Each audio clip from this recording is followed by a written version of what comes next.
now we get to our third part of 3.1. So we're going to talk about the y-intercept and x-intercepts of the polynomial functions. We should be quite familiar with the y-intercepts and x-intercept, y-intercept and x-intercepts at this point. So now let's see again, write out polynomial function. This is that.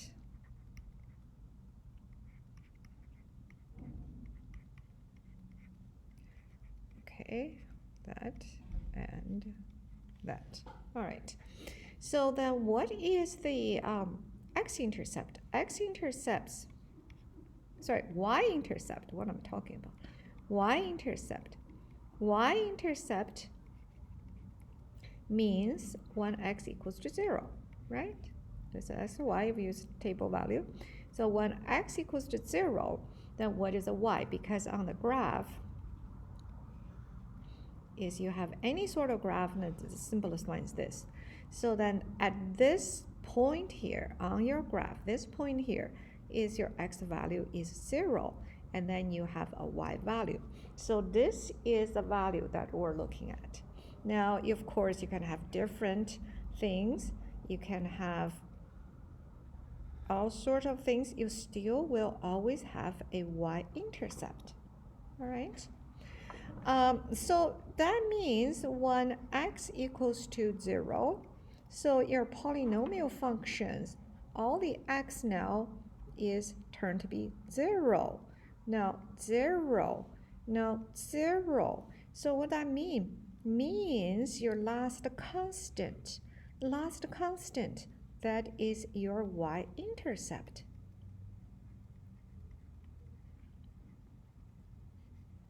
So any kind of polynomial written in a general form, if any polynomial is given f(x) equals to negative 3x to the power 6 plus 7x to the power of, I can even skip 4 because that means coefficient of 0 for the term x equals to the power 5, x equals to, now let's jump to 4, then subtract root of 2, x to the power of 2, that means the x to the power of 3, the coefficient is 0 again, and plus 5x and minus 11.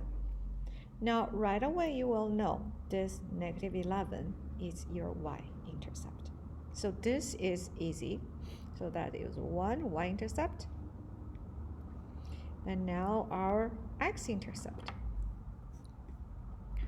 As a matter of fact, usually it is intercepts besides your linear function. All right, so this is intercepts. So now let's take a look. So first of all, the x-intercepts, and I can even call the 0. The 0 or the zeros of the function, of the polynomial function.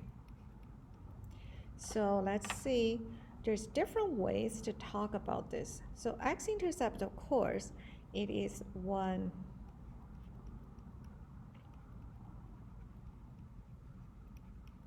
means when y equals to 0. So that means on this graph here, I use table values. Again, just use same thing, mean y equals to 0. So that means, of course, the simplest one is this again, is our linear. So then it's at this point, that is, you have an x value, but your y value is 0. And then your quadratic, for example, if you have a quadratic here, then it's this point and this point. Now, if you have a cubic,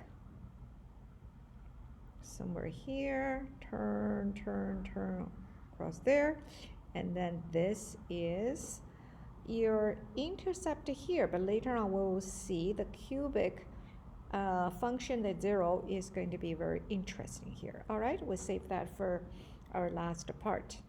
So this is the x-intercept. So I just wanted to use your textbook to talk about the same way to talk about what is x-intercept.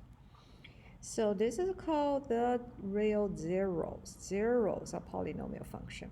So that means when x equals to a, and that is called the zero of the function.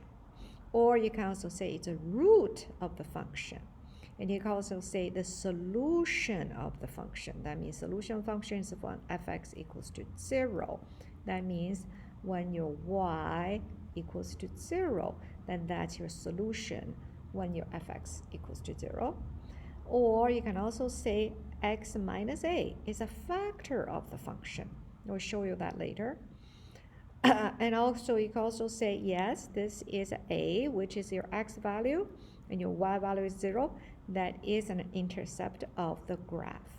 So all these ways is all just talking about the roots, the solution, those so-called zeros. Okay, so now let's try to show an example about so-called find the zero. Okay, so then find the zeros. As a matter of fact, this is not the focus of 3.1 because we're talking about graph. 3.2 is talking about graph as well. So not really we're talking about solving for the x when fx equal to 0. But just to give you a point to see what does this 0 means. So then the typical question could be fx equals to negative 3x to the power of 3. No, power of 4, this is easier, plus 3x to the power of 2. So in this case, we factor out every single thing we can factor out. And then we got this. And then this one is still can be further factored out. X plus 1 and x minus 1. All right. So now here, what does that mean? That means if fx, when fx equals to 0, then x equals to 0, x equals to 1, x equals to negative 1. So there's 3 solutions. Or we can also say there are 3 roots, and also we can say there's 3 zeros for this specific question. Now take a look at another question. Fx equals to x squared minus 2x plus x minus 2. So in order to find solutions, we needed to use our algebraic manipulation, the ability to manipulate this in order to factor them out. So by the way, so you can see this is a factor, this is also a factor, and this is a factor, right?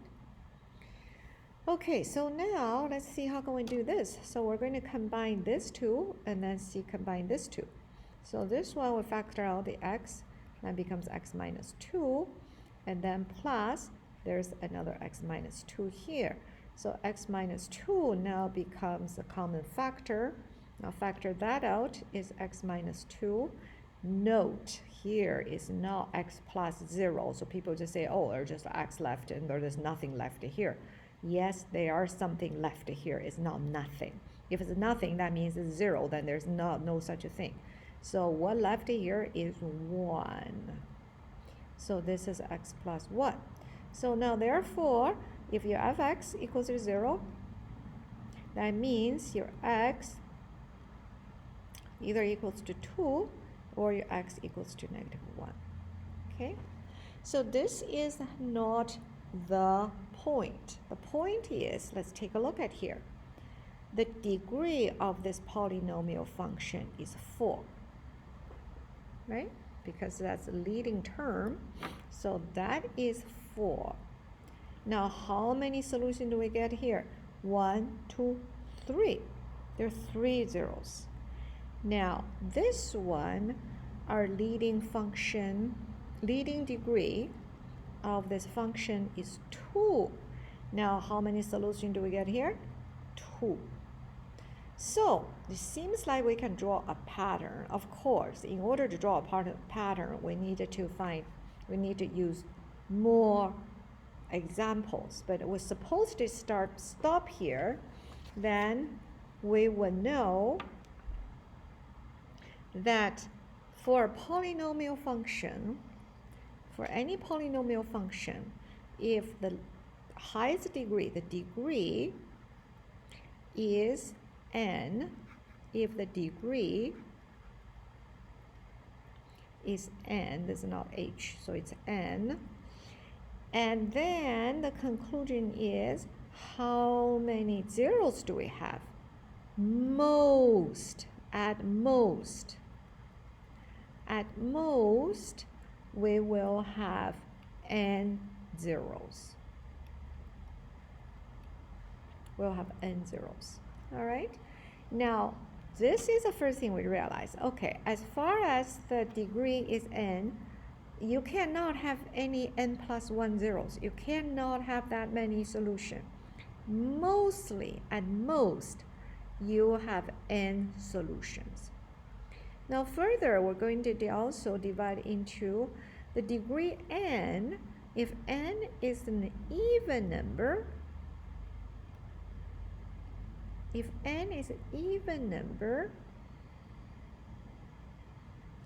then you could have either 0 solutions or n. So you could have your number of your solutions anywhere from 0 all the way to n. Why? Now let's take a look at this. Your quadratic, right? So the quadratic, you definitely can have a problem looking like that. So that means there's no solution.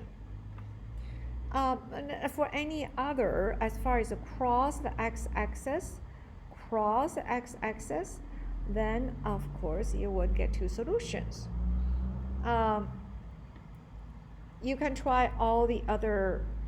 You can have a 4, right? It could still be no solutions, but the maximum, it could just only be 4. It could be less, because it could be something like go like that, and then like that. So it could be definitely less than 4, right? However, now if n is an odd number, your solution will be from anywhere from 1 to n.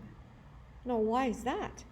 Well, because when the degree is an odd number, you definitely will cross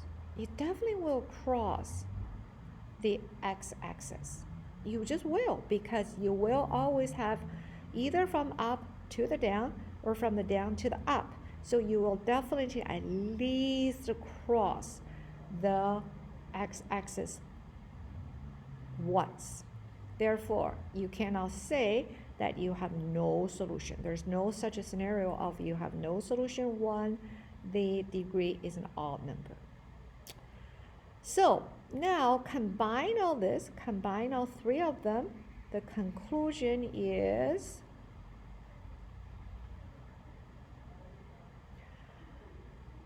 for an nth degree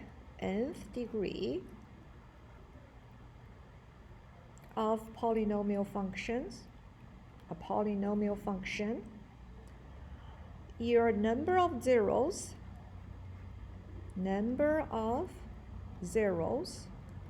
is definitely smaller or at least equal to the degree of n. Then this is just this part.